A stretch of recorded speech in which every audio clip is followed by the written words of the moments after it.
the first one, at the beginning at all.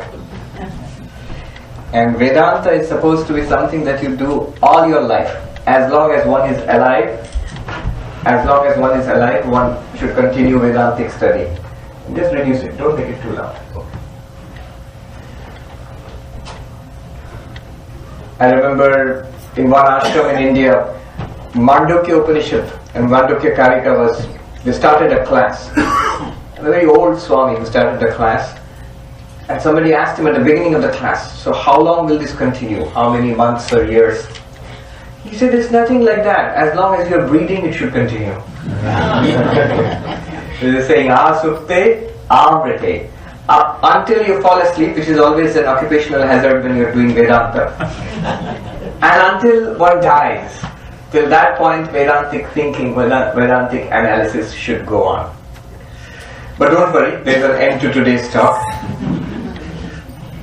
Let me start with a chant and then we'll proceed. Om Asato Ma Sadgamaya Tamaso Ma Jyotirgamaya Mrityor Ma Amritam Gamaya. Om Shanti Shanti Shanti. Om, lead us from the unreal to the real, lead us from darkness unto light, lead us from death to immortality. Om, peace, peace, peace.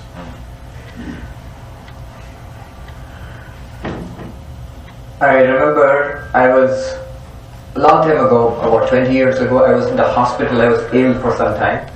And it's a hospital run by our order. So there is a ward separately kept for monks who happen to be patients who are ill.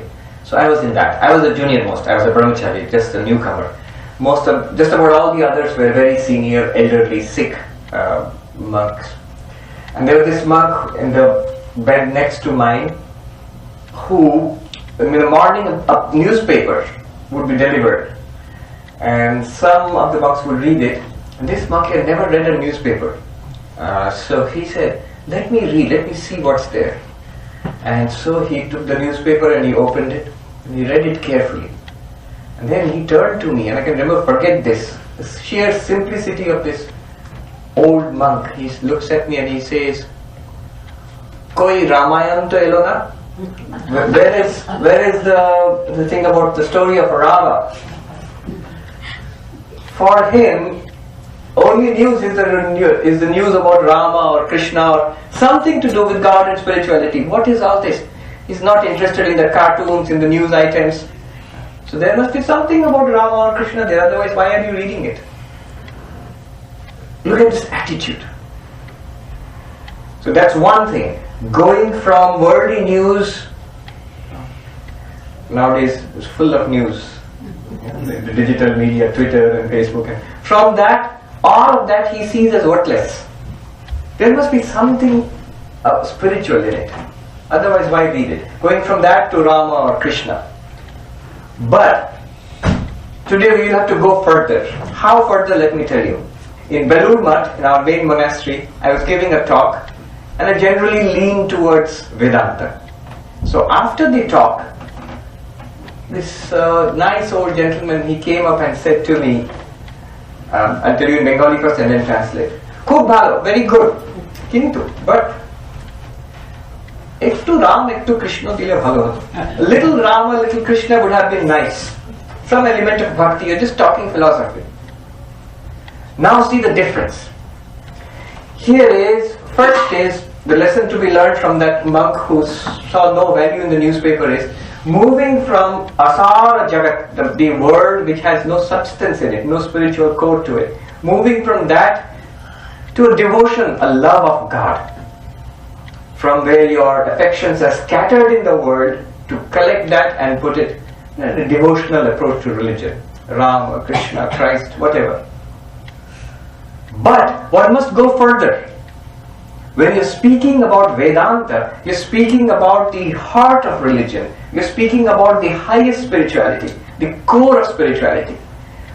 what all devotional religion, Rama, Krishna, Christ, temples, churches, worship, adoration, what it is all about at its core, that's what Vedanta speaks about.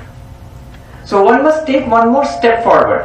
When you are moving into Vedanta, into the path of knowledge, then you must not pull back again that that's alright, but come back to Rama and Krishna again. One must understand that the core of our spiritual practices, the highest wisdom is Vedanta. So when you are moving to Vedanta, you are talking basically about the heart of spirituality, the highest truth. The highest common factor in all religions is this truth about this existence, consciousness, bliss, which we are going to talk about, Satt Chit Ananda.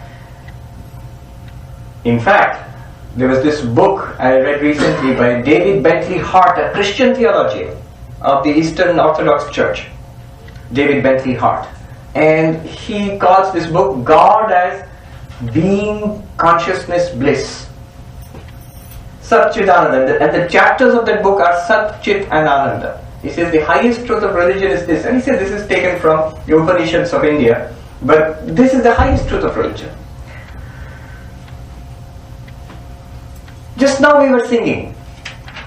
If some of you have noticed, towards the end of the first song, Khandana Bhavabandhana, which we were singing, towards the end of the first song, there were these lines.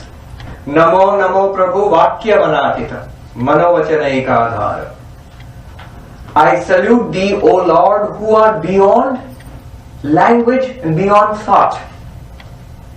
And yet you are the ground of all language and thought. This is a highly Vedantic statement, highly Advaitic statement.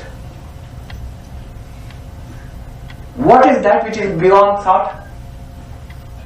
Beyond language? The next line, which we sang, Jyotira Jyoti Ujala Ridikandara. The light of lights shining in our own hearts.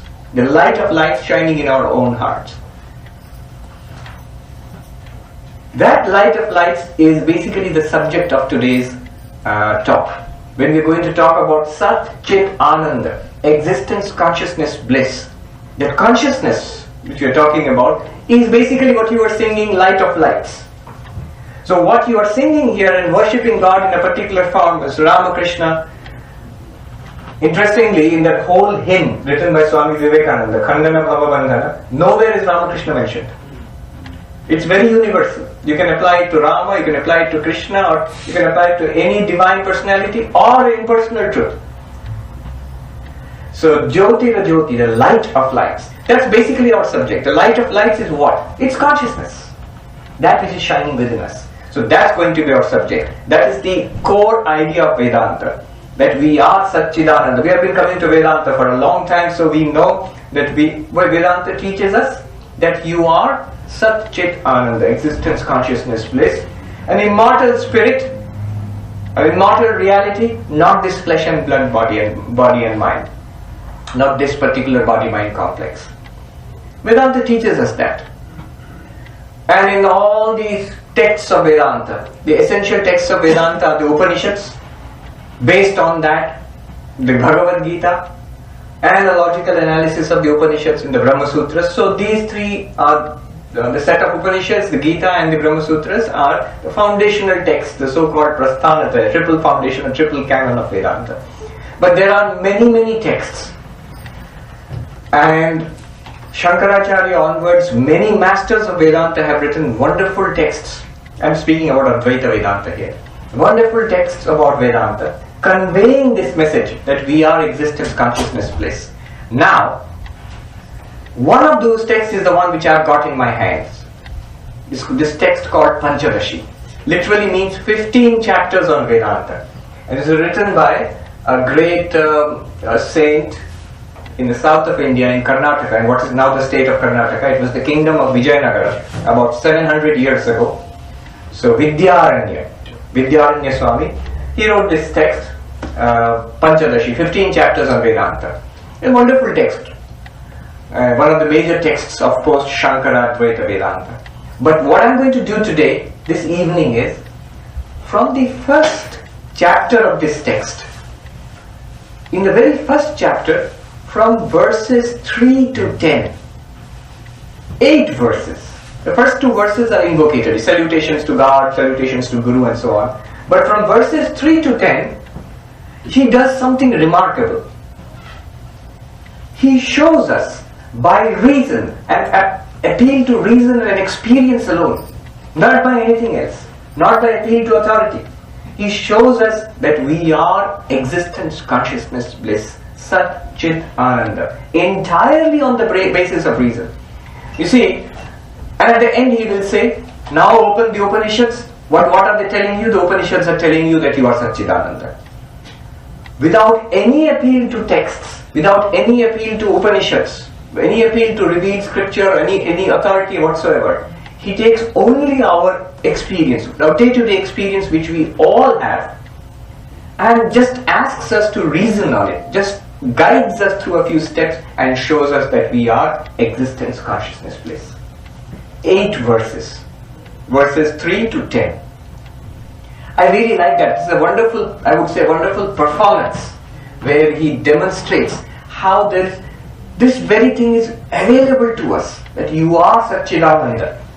It's always available to us, what Swami Vivekananda called the open secret. It's right there before our eyes, we do not see. Just we don't, Vidyaranya makes us see it. So without any further ado, I've been hard selling it so far. Now I'm going to go into what Vidyaranya says and we shall see. Vedanta, Advaita Vedanta, the sadhana, the spiritual practice, there's something interesting here. This very thing that we are doing here right now, talking about Vedanta, listening about Vedanta, thinking about Vedanta, this itself is the spiritual practice. You see, there's a difference between, say, yoga, Patanjali yoga, the path of meditation. If you listen to a lecture about yoga, you are not a yogi. You have to sit down and meditate and then practice what you have learned. You will ask, so don't we have to practice this? Not quite. Because this is knowledge, it's a transfer of knowledge, it's opening the eyes. The attempt here is to listen. This listening itself is practice. They say the practice of Vedanta is Shravana, Manana, Nididhyasana. This study, this systematic study and listening to the truths of Vedanta itself is practice. So when you're sitting here and attending to the talk, listening to it carefully, that itself is practice. After listening, the next stage is thinking about it, which also we will do now. Thinking about it. And after thinking, assimilate the truth by dwelling deeply on it, what is called Nididhyasana, meditation. So 3 stages, Shravana, Manana, Nididhyasana. Shravana, systematically study Vedanta, listen to the teachings of Vedanta, understand it. Then doubts will come. Clear up all the doubts through acute, consistent, logical thinking, Manana. At the end of that stage you get a conviction. Yes, this is what the book said and I'm clear about it now, I get some clarity. What you are clear about now, dwell on it deeply until the eyes are opened and you see what was always there. It's an open secret. It's always there in front of us and we see it then. That is meditation, Nididhyasana. So we are going to do all 3. Now, the 3rd verse, where it begins, the 8 verses which I shall take up now. The 3rd verse starts like this. And it's the key verse. You have to understand only one thing, understand only this thing this evening. It says, it goes something like this. Shabda sparshadayo vedya vaichitrya jagare sthita.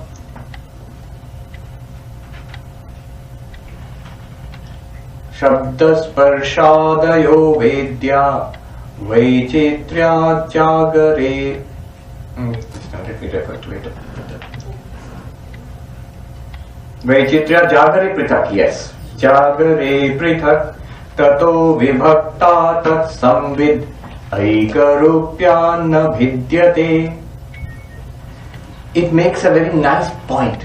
The essential point in the teaching today. Just one point. The point is this. Let me start with an example.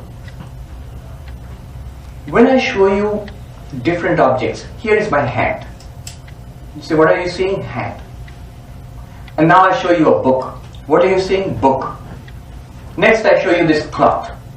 What are you seeing? Piece of cloth. But note that it's the same light which illumines the book. Book changes, hand. But same light illumines it. Hand changes, cloth. Same light illumines it. The objects change. Note that you had different experiences. What was the experience? Seeing a book, seeing the hand, seeing the cloth. 3 experiences. These are 3 different things. Why are 3 experiences different? Because the objects that you experienced are different. Book is different from the hand. Hand is different from the cloth. But note that the same light was illumining all 3. We forget that it is in the same light that we saw different objects. So, note that the objects of your experience changed. Book, hand, cloth. And your experience also changed. Book experience is different from hand experience is different from cloth experience. But what was constant all throughout? The light. Note also that the light in which the book is shining, that light is different from the book. The light is not a part of this book. It's quite different from the book. The light in which the hand is shining, same light, is different from the hand. It's not something to do with the hand. It just illumines the hand. And the light in which the cloth is shining is different from the cloth. In the same way, they are saying that the different things that you see in the place of light, just imagine your awareness, the consciousness, the awareness in which you are seeing. When you see the book, it's not only book, it's not only your experience of a book, but it is your awareness, the awareness experiencing the book. Next, when you see the hand is different from the book, but it's the same awareness which you are, which is experiencing the different object, the hand. And next, when you experience the cloth, it is the same awareness which experienced the book, which experienced the hand, is experiencing the cloth. What he points out here is the objects of experience differ from each other. 1. What do you mean by objects of experience? Book, cloth, hand. The objects that you see differ from each other. The objects keep changing one after another. So many things you're seeing from early morning till now. But the awareness which experiences those objects is one, different from the objects and not changing. I'll repeat. The awareness which is aware of these objects, the awareness is different from the object. Just like the light is different from the objects. Similarly, the awareness which experiences these objects is different from the objects, and it is one. The objects are different, but the awareness which experiences these objects, it's one awareness. And it's unchanging. Already a lot of remarkable things have been said here. When you do not analyze, you feel that my awareness is changing all the time. But for example, I was aware of the road outside, now I am aware of this house, of the shrine, I am aware of your talk. So my awareness is changing. But when you look carefully, what has changed? The objects of awareness, not the awareness itself. Because the objects of awareness have changed, since we do not normally distinguish the awareness from its objects, we think our awareness is also changing. It is true that my experience is changing, but experience has 2 parts. The object of your experience and the awareness which experiences it. The objects keep changing, therefore your experience keeps changing, but the awareness which makes that experience possible, that does not change. This is the key insight which he's talking about. Shabda sparshadayo vedya. The thing, objects of awareness, sound, form, taste, touch, variety of sense inputs which are flowing into us from the world outside, they keep changing. But tato vibhakta, apart from that, the awareness, just like the light is apart from this book of the hand, similarly the awareness is apart from the objects of awareness. That awareness, aikarupya, because it is of one form, it is one and unchanging, it does not change. Look at it in another way.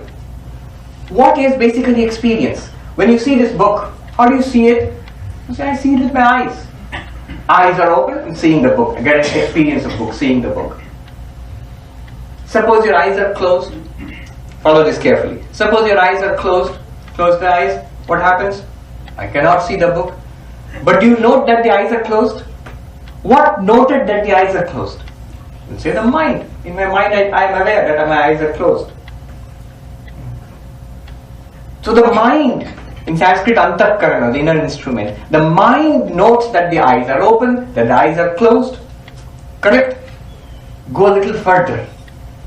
This thought in the mind, that my eyes are open or my eyes are closed, are we aware of that thought? Then I get a thought, my eyes are closed now. That thought also we are aware of. You know, we are not. Are you with me? Eyes are getting closed for other reasons. So will it cool down a little? Your AC has to be turned on. It's warm. It is warm inside.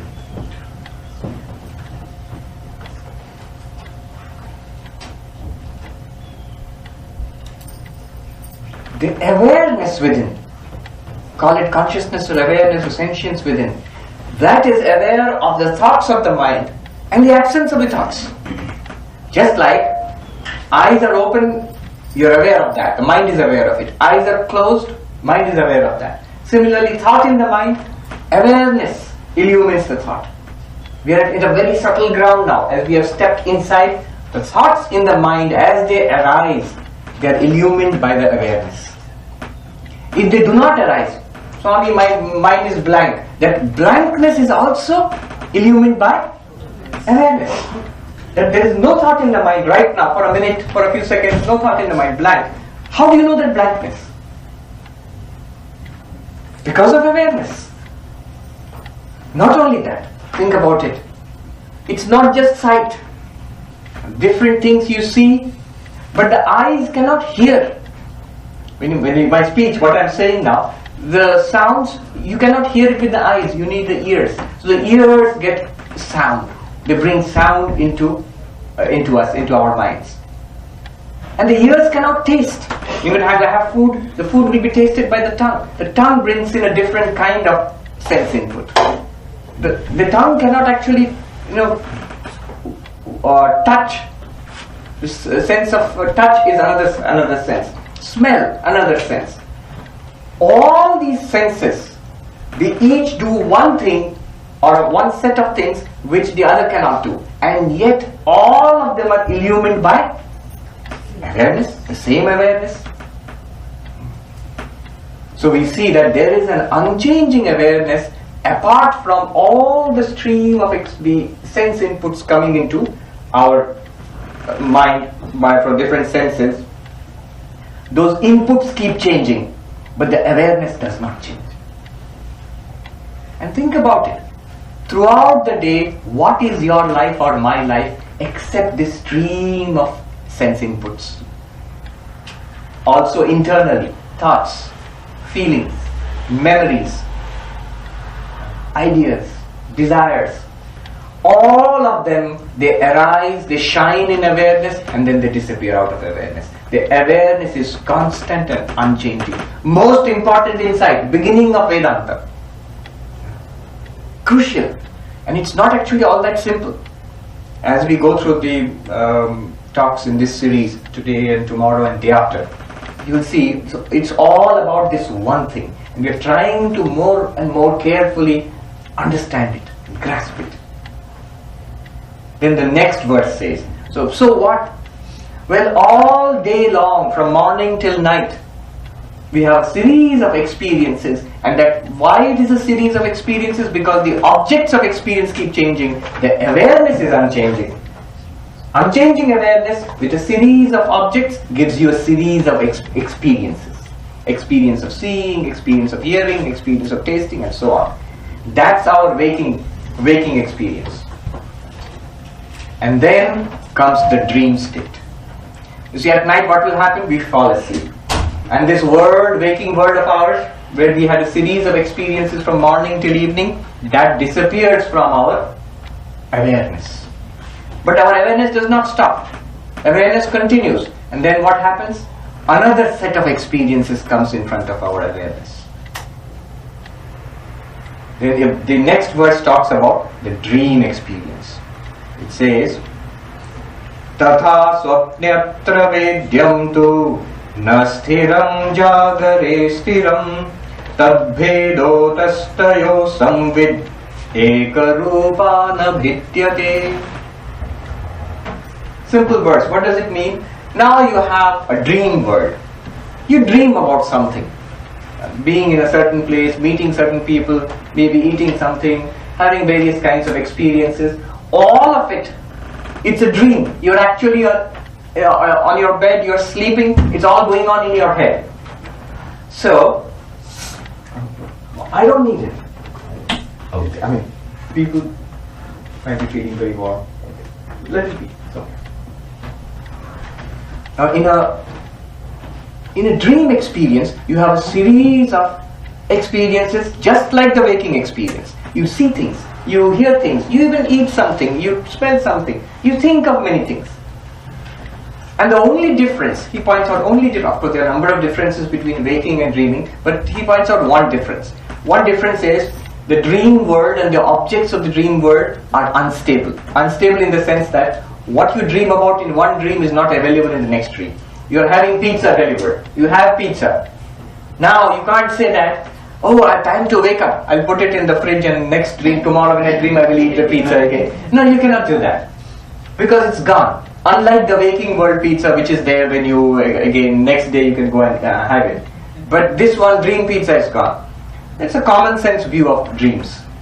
And Vidyaranya points out, this may be a difference. That the objects of the dream are not quite like objects of the waking world.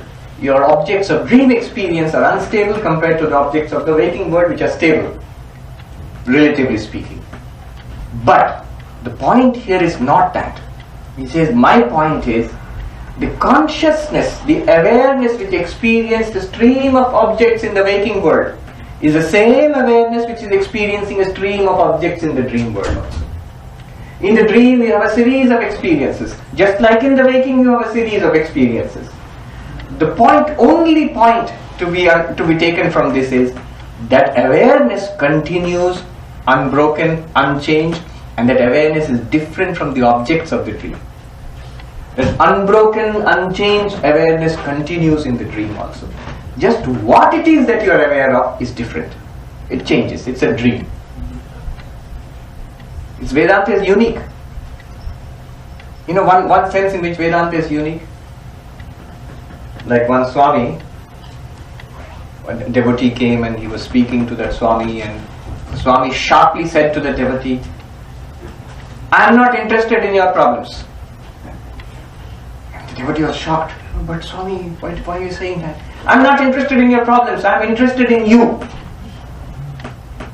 You see the distinction you're making between you and your problems.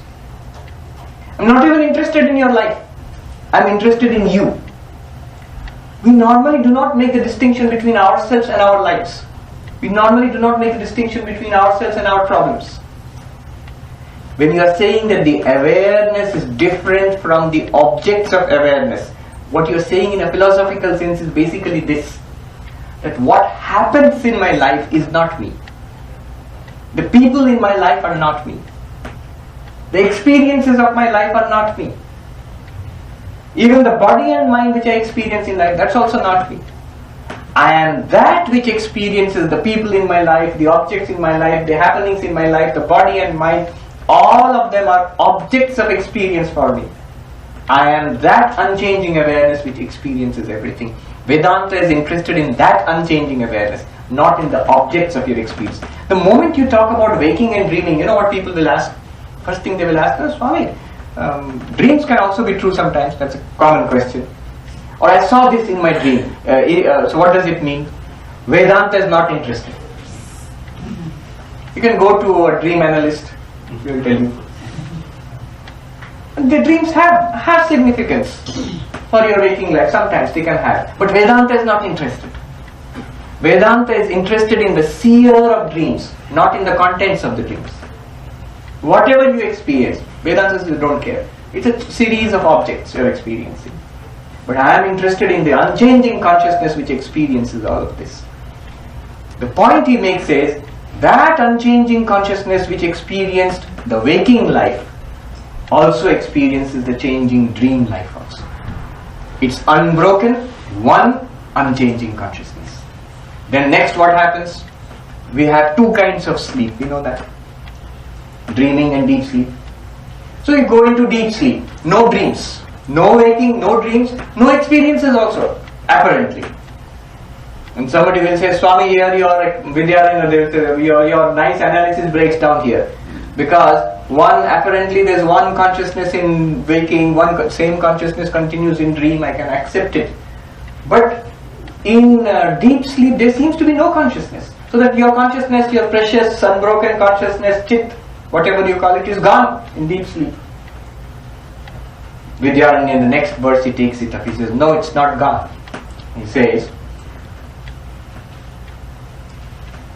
Suptodhitasya saushupta tamo bodho bhavet smritihi sachava buddha vishaya avabuddham tattadātamaha.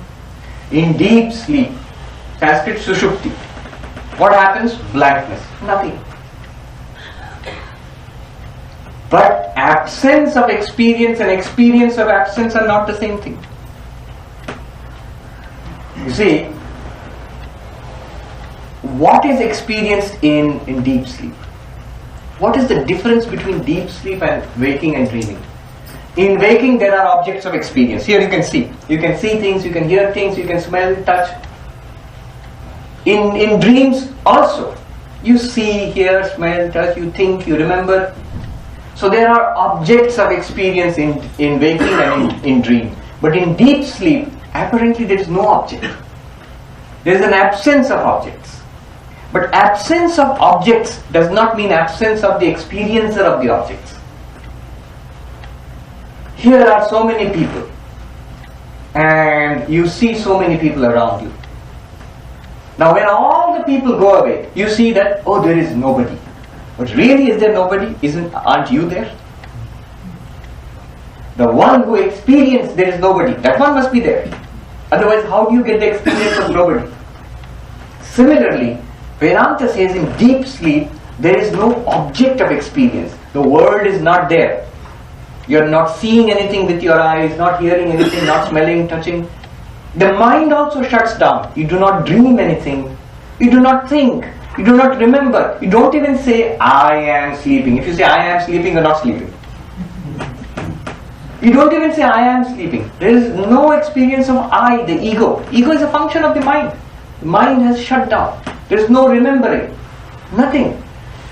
But that nothing is also illumined by awareness. This is the Vedantic understanding of deep sleep. Normally, we would think that deep sleep is an absence of experience, no experience. But Vedanta says deep sleep is an experience of absence. Do you see the difference between absence of experience and experience of absence? If there is no experience, then cannot be no experiencer also. But if the experience of nothing, the experience of absence, then there must be an experiencer who experiences that absence. In deep space, outside the Earth's orbit, sunlight is continuously streaming. It looks dark. If you look out into space, it looks dark. But if a satellite passes through that, you will see it shining. If a comet passes through it, you see the tail of the comet shining in space. What does it mean? It means that space out there is full of sunlight streaming towards the Earth. Only there is nothing to reflect that sunlight, so you do not see it. It seems like black space, dark space. It's full of light. In the same way, Advaita Vedanta says Sushupti, deep sleep, is full of the light of awareness. Only there is nothing to be aware of. Hence it seems to be nothing.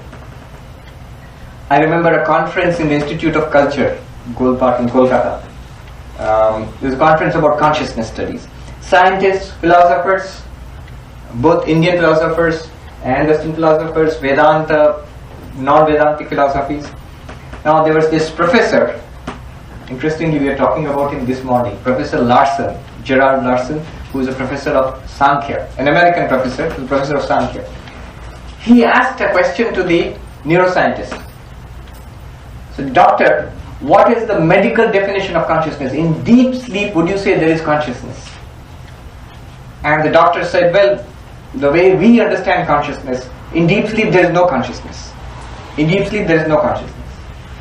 And the Sankhyan professor said, the Sankhyan understanding and also the Vedantic understanding is, in deep sleep there is only consciousness. This is the difference between no consciousness and only consciousness. What does he mean, only consciousness? Only consciousness without any objects. Hence you do not get an experience. After all, what's an experience? Awareness plus object. You have a book and you are aware. You have an experience of seeing a book. You have a thought and you have your awareness of a thought. But suppose no book is there, nothing to see, nothing to hear, no thinking, no remembering, no feeling, you will feel that there is no experience at all. Here Vidyaranya says, it is an experience of nothingness.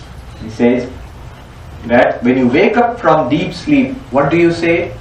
I slept happily. I did not know anything. And I did not know anything. How do you know that? If you reflect back upon our experience of deep sleep, when everybody has here had that experience of deep sleep, when we reflect back, when you think back about it, after waking up, what do you feel? Do you not feel that I was awake, I fell asleep, I had some dreams, maybe I don't remember the dreams, but I vaguely feel I had some dreams. And there was a period of blankness, deep sleep. I slept nicely. Now I am awake again. Now if you had not experienced something in deep sleep, even that blankness, you know what the report would be after waking up? You would report, I was awake, I fell asleep, I dreamt, now I am awake again. You would not report that there was a period of nothingness. How do you know the period of nothingness? Somebody said, no, we infer it.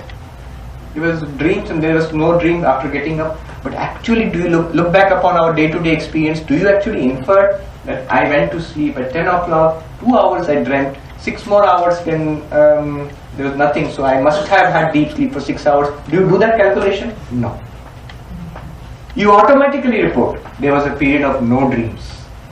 There was a period of complete blankness. So he says, my point is that same consciousness, awareness continues unbroken. That consciousness is different from the darkness of deep sleep. He says, Sabodha Vishayat Bhinna Nabodhat Swapna Bodhavat Evam Sthana Trayetyeka Samvittadvad Dinantare. The next verse he says, hence in all three places, three states, waking, dreaming, deep sleep, one continuous unbroken consciousness. Waking life different, dream life different, blankness of deep sleep different. They all come and go, they rotate, but one unbroken consciousness. That is the Atman, that is the real self, the core of our being, who we really are. And the next verse is very beautiful. It's one of the most beautiful verses I've come across in all Vedantic literature. He says, Masabda Yuga Kalpeshu Gatagamyeshu Nekadha Nodeti Nastametyeka Samvid Esha Swayam Prabha. He uses a beautiful word for consciousness, samvid, awareness or consciousness. What does it mean? In this way, that's a story of one day. You were awake, you fell asleep and dreamt, and you had deep sleep without dreaming, and you woke up again. That's one day. In this way, a month passes. Months pass, years pass, and your life passes away in this way. Childhood, middle age, old age. Body dies. Death of the body. Don't say I die. There is no evidence whatsoever for your death.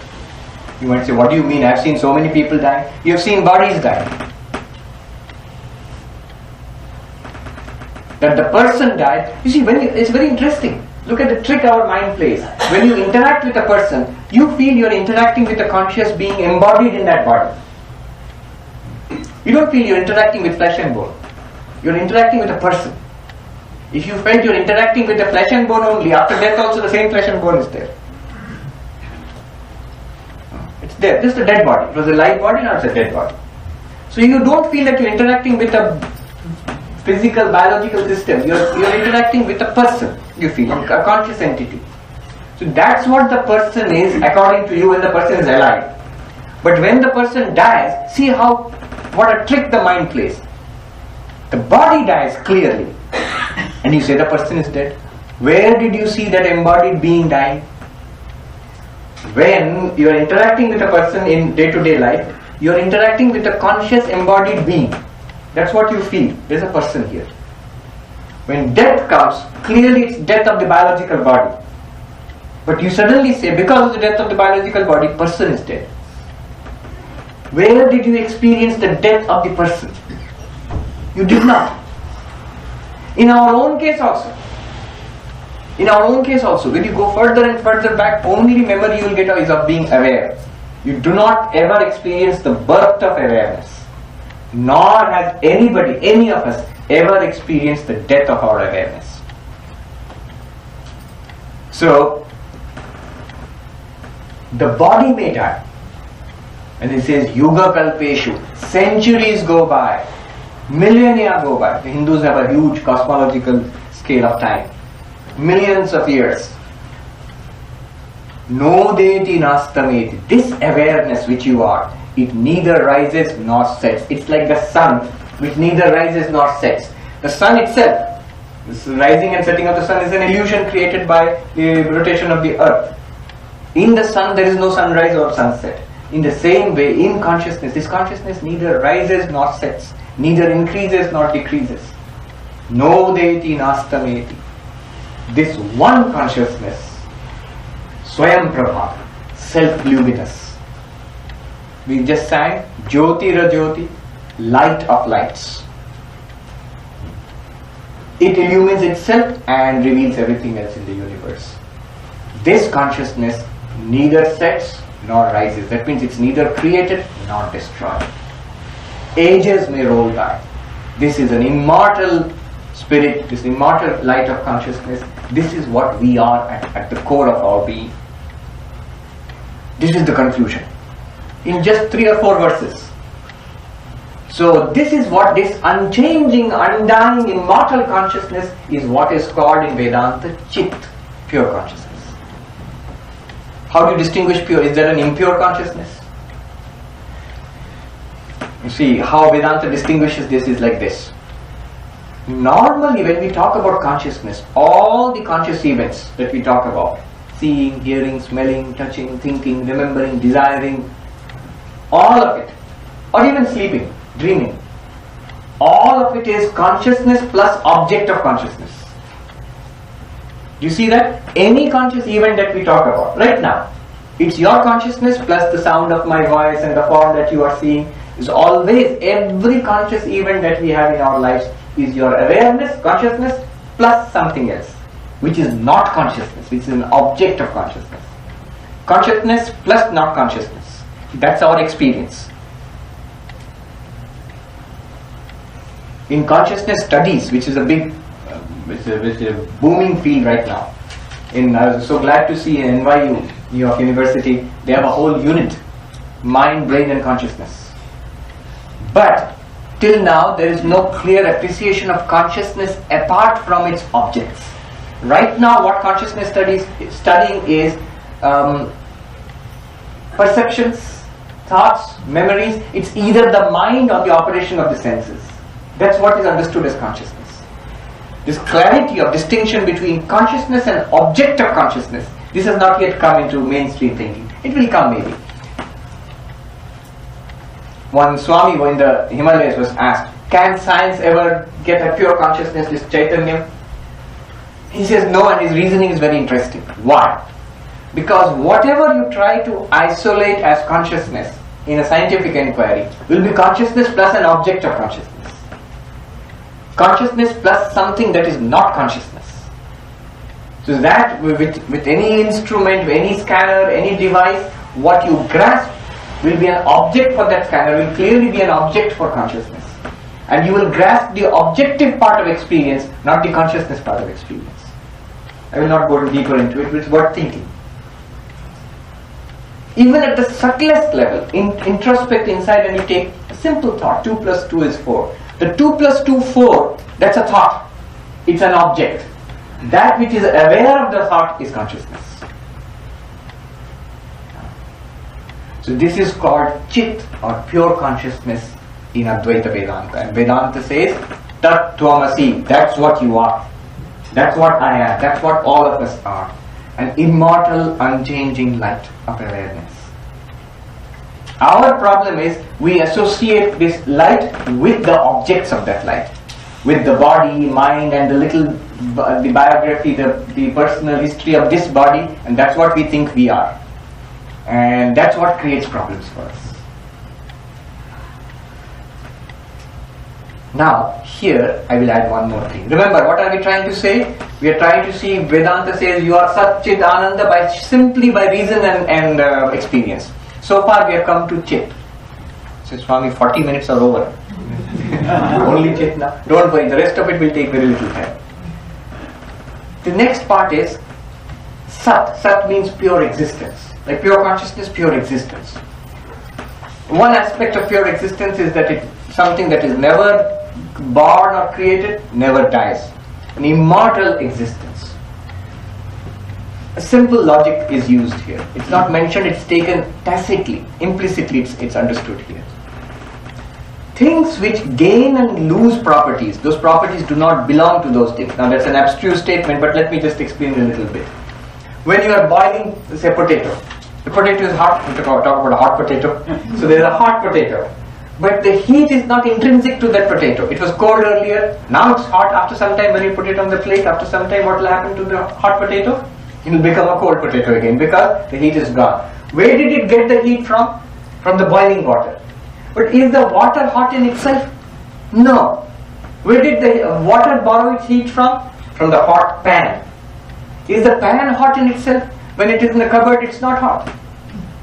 So the pan has borrowed its heat from the fire underneath it. Is the fire hot in itself? So no, the fire has borrowed its... No. The fire has heat in itself.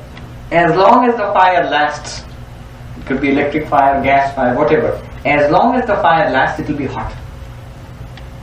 Now, the sign of a borrowed property is it comes and goes.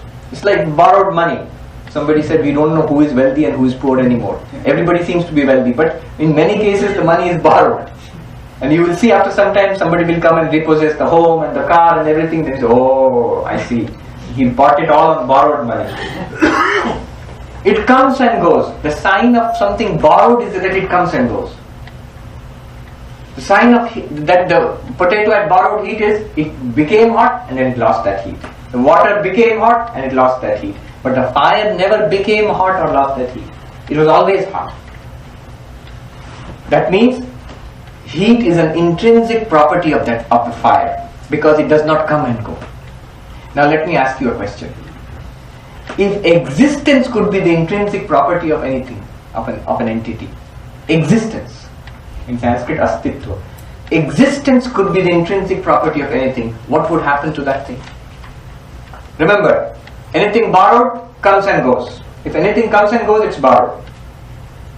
If existence comes, it's a strange way of speaking, but basically what we are saying is, it is created, we say, it is born. If existence goes away, we say it is dead, it is destroyed. If existence does not come and go, what will happen to that entity? It will be eternal, it will be immortal. There will be never a birth of that entity, there will never be a death of that entity. There will be never a production of that entity, there will never be a destruction of that entity. Because existence is immortal. Existence is intrinsic to it. It does not come and go, it does not borrow existence from something. Now, is there any such thing? Here we are talking about an immortal consciousness, which neither comes nor goes, which experiences the coming and going of all objects. If this consciousness is like that, it neither comes nor goes, neither born nor dies, that means existence must be an intrinsic property of this consciousness. This intrinsic property of Chit This intrinsic existence in Sanskrit is called Sat, pure existence, being.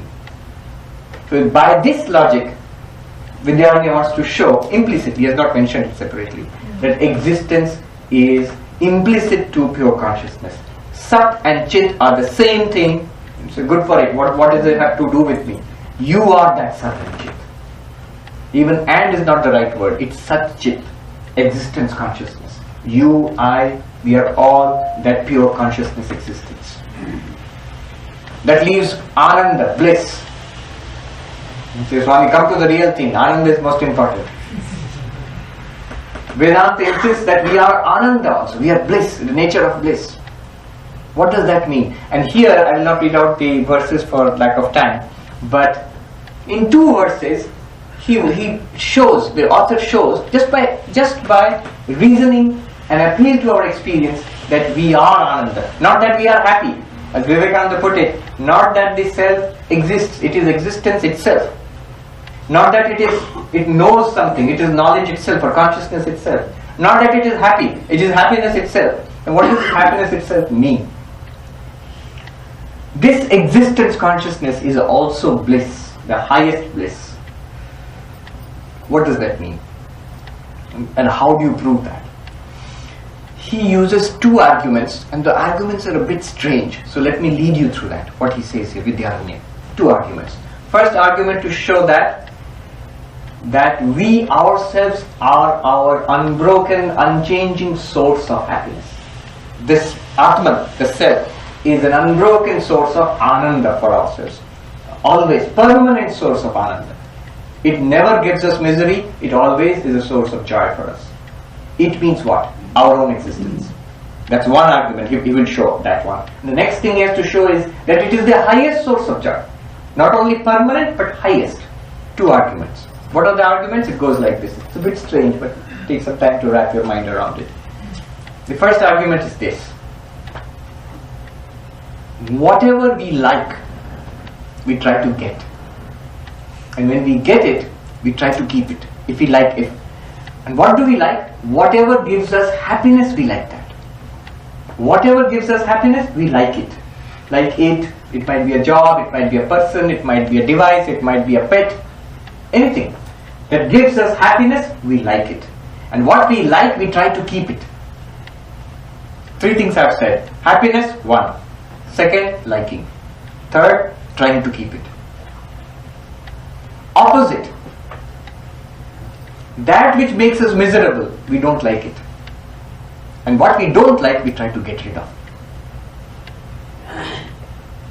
Bought the iPhone 5. Oh, very nice. I like it. I'm keeping it. Now the iPhone 6 has come. I don't like it anymore. I have to get rid of it. The same iPhone 5 which gave me happiness now is giving me misery, because in comparison to the iPhone 6, iPhone 7, it's now get rid of it. Why? Why did you get it? Because you liked it. Why did you like it? Because it gave you happiness. Now why are you getting rid of it? Because I don't like it. Why don't you like it? It's giving me misery. So remember this pattern. Gives me happiness, I like it, I try to keep it. Gives me unhappiness, I don't like it, I try to get rid of it. Now he delivers the hammer blow. He says, look at yourself. There is nobody who wants to say, I don't want to be, I always want to be. I don't want to get rid of myself. If I don't want to get rid of myself, remember, that which I do not want to get rid of, that must be giving me happiness. That must be something that I like. If I like it, it must be giving me happiness. Same logic. I don't want to get rid of it, which means I like it all the time. There's never a time when I do not like it. I like it all the time means it's giving me happiness all the time. Obvious doubt here will be, people do want to commit suicide, right? But you see, even in that case, why do people want to commit suicide? It's either a problem in society, in the relationship, in finances, in the body, in the mind. Either there is pain or disease, or there is depression. Something at some level which is causing me not to want that. If you correct that problem, a terrible mortgage, I can't live in this world, I must die. Okay, I'll pay off your mortgage.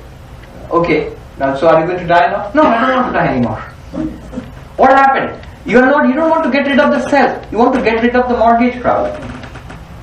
The self in itself is never a source of problem. It's ever a source of happiness. Therefore, ever something that you like. Therefore, ever you want to keep it. Because nobody ever wants to destroy the self in itself, therefore it must be the source of continuous joy. That's one sign of Ananda. Permanent source of happiness. One argument. Strange way of looking at it. The second argument, okay, let it be the permanent source of happiness. Show me that it is the highest source of happiness. Permanent source of happiness, little bit of happiness it gives. I put my money in the bank, it gives me 0.5% interest or something like that throughout my life. Not good. So is Atma like that? Gives me 0.5% happiness. Other 99.5% have to beg from the world. Or is it the highest source of happiness? Vedanta claims your own self, this existence consciousness, is the highest source of happiness. Prove it. Here is the second argument. The argument goes like this. If you love something for something else, then that something else you love more. Let me repeat it. If you love something for something else, then that is you love that more than this one. Example. Mother loves the toys of her children. Mother loves the toys of her children. It's precious to her. Now what is more precious, the toy or the child? The child. Would be a very strange mother. Otherwise. She loves those toys because they belong to her children. Now which one does she love more? The child. The toys are loved for the sake of the child. Child is loved more than the toys. And he claims here, everything is loved for the sake of the Atman. The Atman, the self, is not loved for the sake of anything else. Everything in the universe is loved for the sake of the self. He's not saying that you have to be selfish. He's just telling you a fact. Suppose there's an unselfish person. He says, no, I don't love my own self. I love others. But the simple question there will be, if you love others, does that make you happy or unhappy? If it makes you unhappy, then you're not a very good, very altruistic person. If it makes you happy, note that it makes you happy. To be unselfish, does it make you happy or not? You said, yes, it makes me happy to be unselfish. Makes me happy means it makes the self happy to be unselfish. So it is again for the sake of the self. Ultimately, it is the joy of the self for which everything is done. And the self is not meant for anything else. Everything in the universe is made for the self. Here we are not talking about being selfish. Or even if you make it selfish, it's in an enlightened sense. So everything, Atmarthamanyatra, is for the sake of the self that there is love elsewhere. Never that the self is loved for anything else. There is this person who worked for this is a nice example, who worked for a big multinational company. And he said, I love my job. And somebody asked him, you love your job, so you do the job but you will not be paid. No. I love the job, but I need to be paid also. I need the money. Okay, you need the money. Fine, you'll be given the money, but you will not be allowed to spend it. No. I need the money, but I need to spend it. Why do you need to spend it? Because I need these things, things I need to purchase for myself and my family. Yes, you'll be allowed to spend it, but none of the things that you buy will be allowed to use or give to anybody else. You can spend it only if you want. No, I need those things. I need it for myself and for the family. I need it for my family. So it's alright. You will be allowed to buy those things and you will be allowed to use it, but your family is no longer your family anymore. Then, no, they have to be my family. So ultimately the job is loved for the money is loved for what it brings you is loved for the sake of the joy for the family is meant for the joy it brings to yourself. Everything is loved for the sake of the self is not loved for anything else. Now remember, that which is loved for the sake of another, that one is loved more. And the earlier logic, that which gives you happiness, you love that. If you love something more, it gives you more happiness. If you love the self the most, because it is ultimately for the sake of the self, then the self is the source of the greatest happiness. Self is the source of permanent happiness, greatest happiness. This permanent greatest happiness source in Vedanta is called Ananda. And then he concludes. We are done actually. He concludes. Itham Satt Parananda Atma Yuktya Tatha Vidham Param Brahma Tayoshchaikyam Shrutyanteshu Padishyate. The 10th verse he says, hence we see, just by reason and experience, this Atman means, don't say, oh, good for the Atman, but my problem is not solved. You are the Atman. You forget the word Atman. You are pure existence, pure consciousness, pure bliss. Just by reasoning upon your own experience, we see this. You now open the Upanishads. When you open the Upanishad, it says Brahman is Satt Chit Ananda. And we go, wait a minute. We just proved that I am Satt Chit Ananda, correct? Right. Now the Upanishad says Brahman is Satt Chit Ananda. Then I am Brahman. Tayoshchaikyam. You and Brahman, which Upanishad speaks about, you are that Brahman. Not after enlightenment. Now. Not after meditation. Now. Not after going to Vaikuntha or Kailasha or heaven or Jannat. Now. Here. At this moment. Whether you know it or not. One sadhu in Gangotri, where I was studying Vedanta, he used to say to us, when he was teaching us, he would say to us, we call us Mahatma in Hindi, they would say in Himalayas, Mahatma means great souled one or monk. Monks are called Mahatma. He would say to us, Mahatma ji, tum jano ya na jano, mano ya na mano, tum hi Ram. Whether you know it or not, O monk, whether you know it or not, whether you accept it or not, you are Rama, you are God. But remember, in what sense? Not in the sense of an object of awareness in our language today. Not in the sense of the body, not in the sense of the house or the car or the dog, or in our thoughts and memories and ideas, in the sense of the awareness which is illumining and experiencing all of this. Hence, just by reasoning upon our experience, which experience? Vedanta is a remarkable thing. Vedanta is not asking you to have samadhis and get visions of gods and goddesses. You can have it, those are valuable things. But just reflect on what you experience right now in this life, something common to everybody. Open secret. There's nothing hidden here. It's very nice that the highest truth of religion, there are secrets in religion.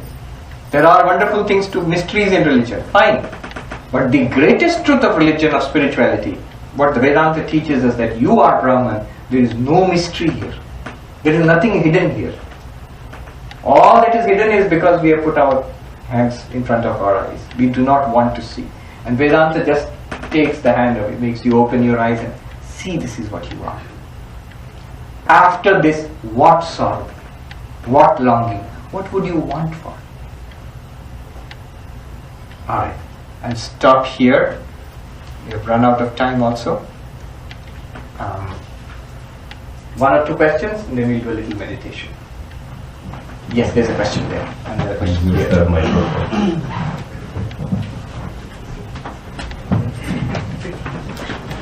Today what we did was intense and focused. It might seem a little dry, but in the subsequent classes, tomorrow and the after, we'll take it easy. We will go into more depth and take it more step by step. This was like very focused. Yes. Correct me if I am wrong, Swamiji. My understanding is mind is a faculty of Atman. Yes. Now consciousness, is it a faculty of Atman or the mind? Right. In Vedanta, consciousness and Atman and you are one and the same thing. It's not a faculty or power of the mind, of the Atman. Atman is consciousness. You will forget the word Atman. Atman literally means self. Atman means self, you. Atman in Sanskrit means the essence of something. So your Atman is your essence, your reality above. So according to Advaita Vedanta, this Atman is consciousness. But when we are talking, we say subconscious mind, Yeah. conscious mind. Look at your language. Conscious mind. Look at your language. Conscious mind, subconscious mind, or even superconscious mind. What happens is this. I have not mentioned it today because the details are not here. We'll see later on. But what happens basically is, this consciousness is borrowed by the mind and the nervous system, and hence at the end what happens is, this body feels consciousness. This body feels aware. You touch the body here, I feel I am here also. Why? Because the mind pervades the body through the nervous system, and consciousness pervades the mind. But the pure consciousness in itself, not the reflected one which is reflected in the mind, the pure consciousness in itself is what is called samvit or chit. So you are asking, basically you are asking is, what is the relationship between consciousness and mind? Yes. Consciousness is reflected in the mind, and mind uses this consciousness. It's like sunlight and moonlight. Actually there is no such thing as moonlight. It is sunlight alone reflected from the moonlight. But this illumination we get at night is from the moon, not directly from the sun. In the same way, in Vedanta, pure consciousness, Atman, is compared to the sun, and mind is compared to the moon. Now, what happens is, the moon borrows the sunlight, as it were, and throws it upon the earth at night, and you experience the earth at night with the help of that borrowed sunlight, which we call moonlight. What happens is, Atman borrows consciousness, the mind borrows consciousness from the Atman, and it thinks, it sees, it hears, it smells, it gives us all this variety of conscious experience. But the consciousness is not intrinsic to the mind. You can see it yourself. How to do that is, anytime you think a thought, just think Om, or 2 plus 2 is 4. That Om or the 2 plus 2, 4 is a thought. It's a function of the mind. In Sanskrit it's called a vritti. What is aware of that thought? Make a distinction between the awareness and the thought. That is at the subtlest point, if you can distinguish the two. I'm asking you to distinguish between the book and the light. Right now, if you say you're seeing a book, I will say, no sir, you're seeing light reflected from a book. Can you separate the light and the book in your understanding? You cannot physically separate them. Light pervades this place, and here is a book. It reflects of the book and gives you the experience of a book shining in light. In the same way, think of your consciousness, the consciousness, as the light, and the thought as the book. Think of the thought as an object. It shines in your awareness. Is awareness and consciousness both are same? I am using it in the same sense. In Sanskrit, the words are very technically very precise. There is something called Shuddha Chaitanya and Vritti Chaitanya. So they are different. Consciousness in itself, consciousness associated with a thought. In English, the words are they are not precise. You can use consciousness, awareness. For example, what happens is, we talk about consciousness or pure consciousness. Sometimes in an older book, Swami Sarvapriyananda, he talks about knowledge. But what he means is basically pure consciousness. Atman is knowledge itself. When he says knowledge itself, he basically means pure consciousness. Nisargadatta says it's not consciousness, it is awareness. Beyond consciousness lies awareness. Basically what he's saying is, what he means by consciousness is the consciousness plus mind. Beyond that is pure consciousness, which he is calling awareness. And remember, in his case, they are all translated from Marathi. So he is using some term in Marathi which is translated as awareness and consciousness. In another place I found, Swami Vivekananda is saying, Atman is not body, it's not mind, it's not even consciousness. You'll be confused. It's not even consciousness, but the problem is with the English word. What he means by consciousness is consciousness reflected in the mind. Pure consciousness, pure subject, which is samveta, chaitanyam, that is the Atma. Okay, thank you. That's the question.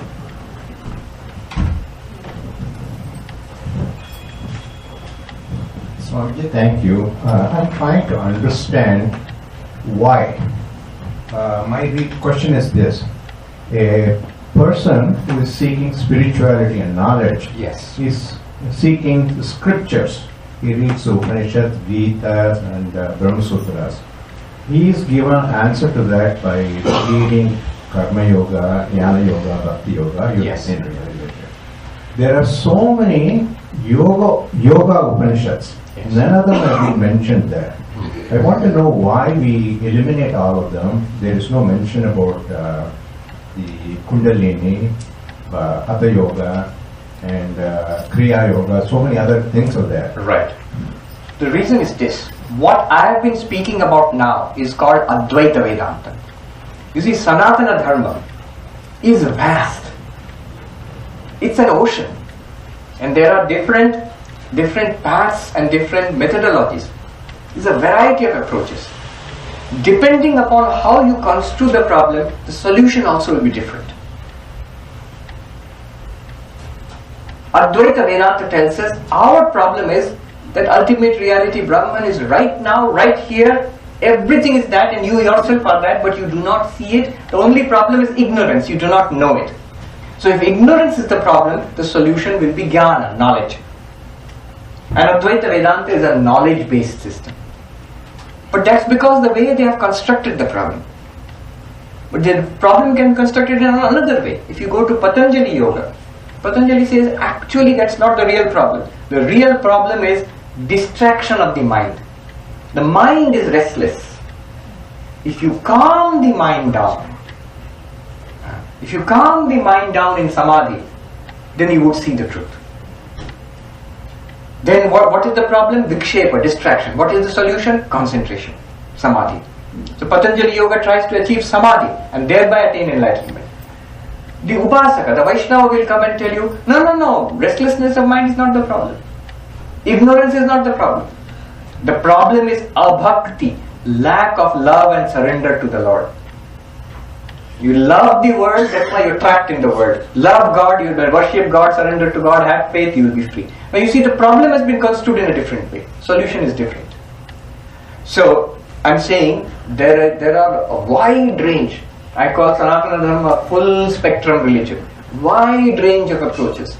From devotional approach, mystic approach, philosophical approach is there. Variety of approaches are there. Now coming to the Upanishads themselves. 10 of the Upanishads, there are many Upanishads. In Muktika Upanishad you find a list of 108 Upanishads. And there are many more also. Like Yoga Upanishads, you mentioned that. 10 of these Upanishads, maybe 11, were chosen by Adi Shankaracharya about 1400 years ago to write his commentaries upon.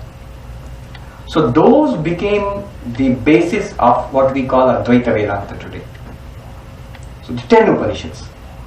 Isha Kena, Kata, Prashna, Mundaka, Mandukya, Aitariya, Taitariya, then your Vedaranyaka, Chandogya, Mandukya Upanishad, all these things. So 10 Upanishads and Shvetashvatra controversial a little bit. So these are what we call major. Actually there is no major and minor, but because Shankaracharya chose that and founded or at least established Advaita Vedanta on the basis mainly of these 10 or 11 Upanishads, that's why we give primacy to them. But otherwise, technically speaking, all the Upanishads should be accepted as equally valid.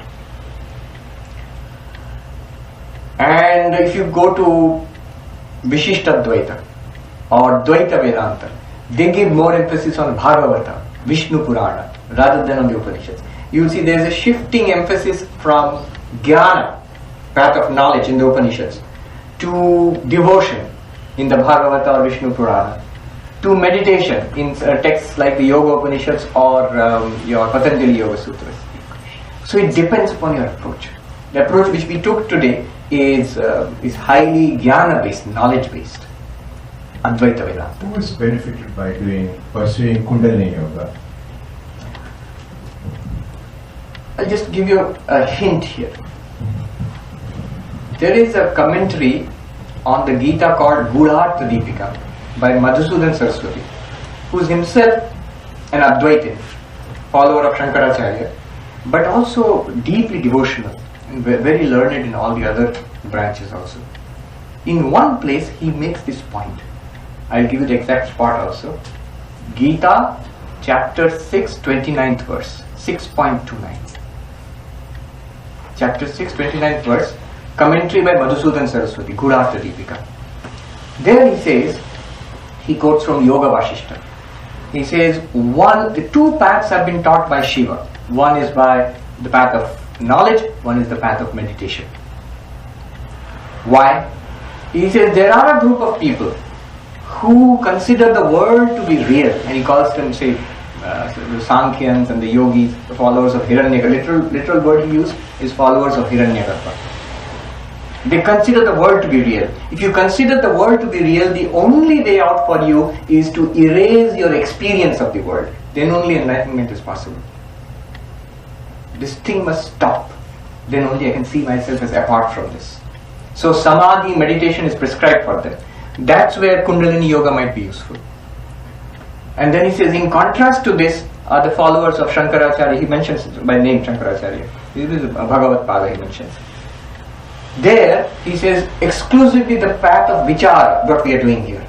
Advaita vichara has been prescribed by Shankaracharya because the followers of Advaita Vedanta consider the world to be unreal. To realize the unreality of the world and the reality of Brahman right here, through analysis, that is sufficient for them. One more and then we conclude. Is there anybody else? Yes, here. So, like you mentioned, in deep sleep, there is consciousness. The fact that you're aware of having had a good night's rest. Yes.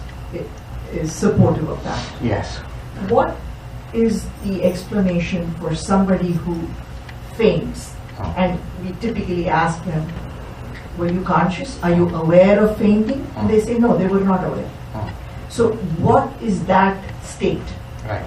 It's exactly analogous to deep sleep. Look at what happens to a person who faints. Basically, from a Vedantic perspective, what happens is the body and the mind the mind especially seems to shut down.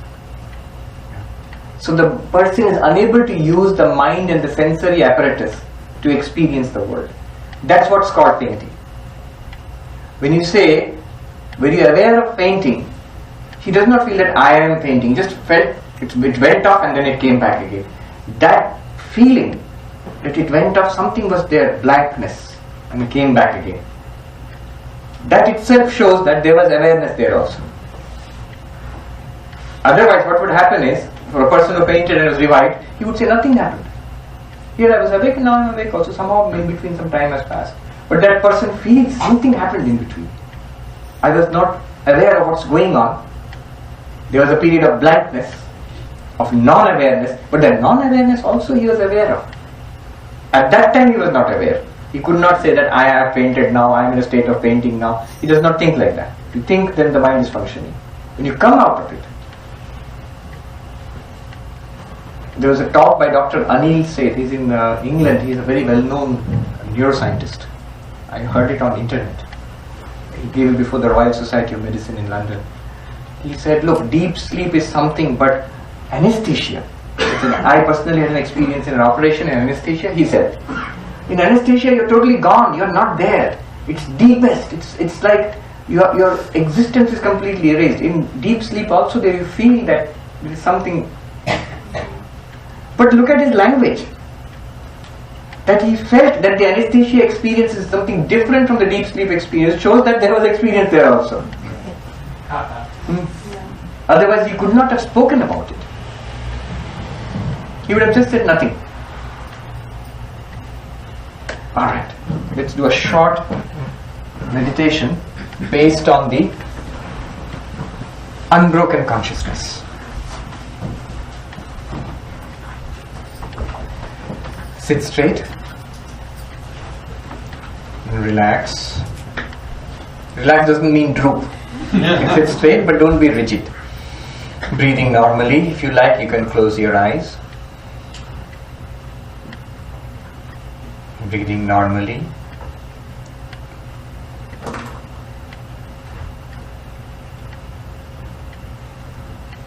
Our whole life, from morning till now, whatever we experience today, series of experiences. But I, the awareness, I am not a series. I am the unchanging light. by which I saw things, heard things, smelt and touched and tasted. I am the unchanging light in which thoughts came and went, memories arose and subsided, desires came and went. How many times through the day was I happy, satisfied, dissatisfied? How many times I was irritated? All these feelings came and went. In me, the unchanging light.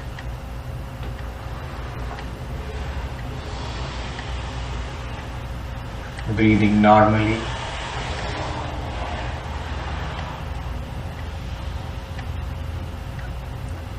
Listen to the sounds in the room.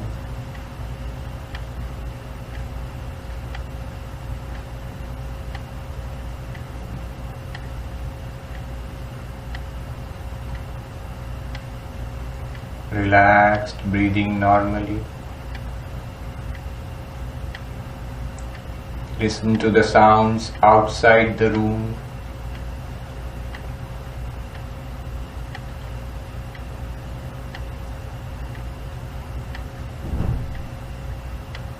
The rainfall.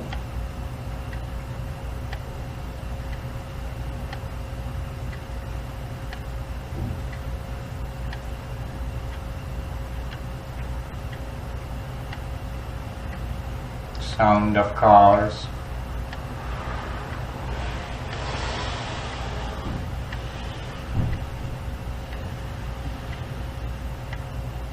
Note that each is a sound, and with each sound there are corresponding thoughts in the mind.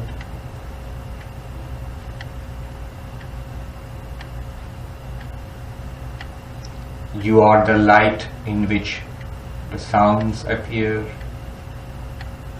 the thoughts appear.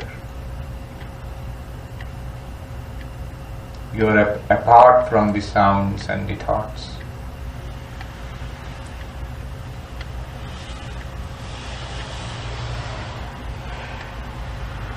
The sounds come and go. Associated thoughts arise and disappear. You, the light of awareness, you are constant.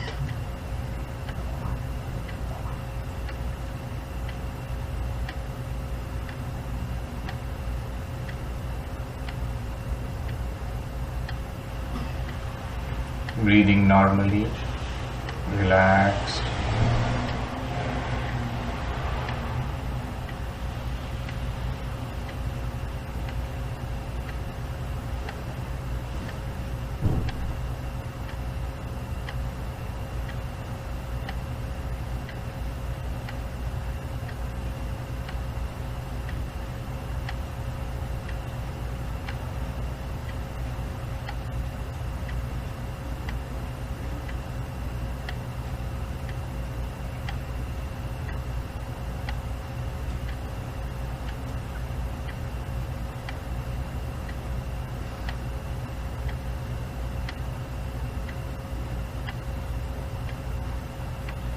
The world changes,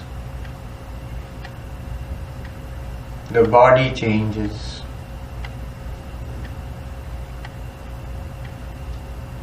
the mind changes continuously.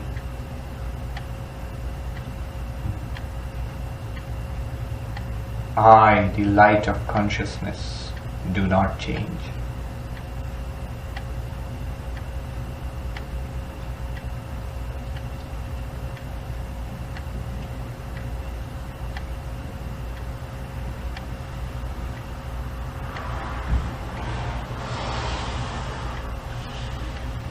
All the sensations, all the thoughts, all the feelings come and go. I do not hold on to any of them. They arise in me, they shine in me, they disappear. I do not cling to any thought, any feeling, any experience.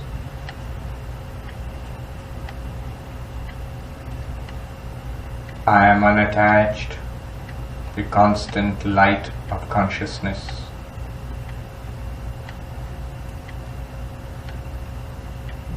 I am free of all the thoughts. I am free of all memories. I am free of all sensations.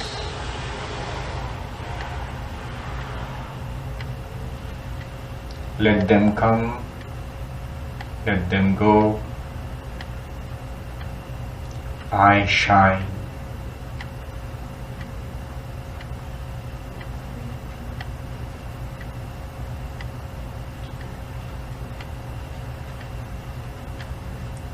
Breathing normally.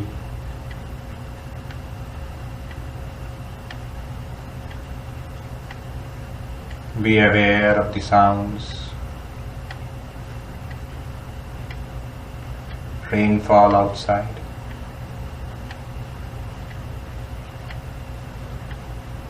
Sounds within the room.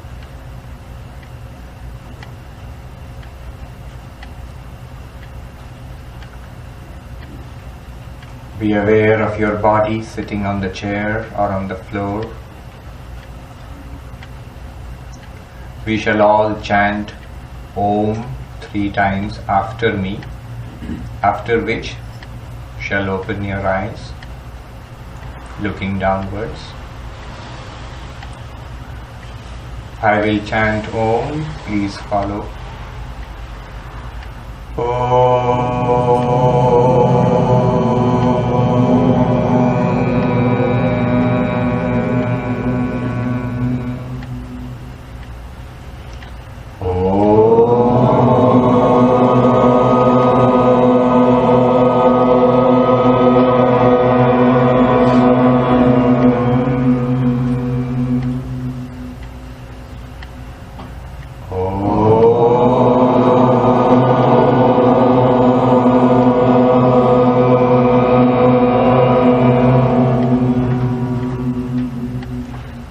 Slowly open your eyes. Don't look up immediately.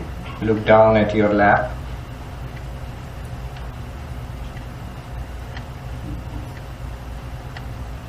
When you are ready, you can slowly look up.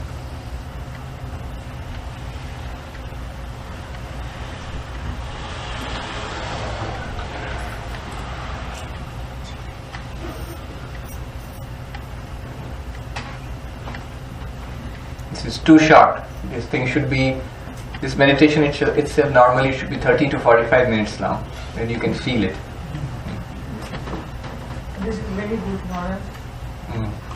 We'll do a little bit each day on the teaching of that day. So tomorrow there will be one, and the after tomorrow there will be 2 more guided meditations. Alright, thank you very much.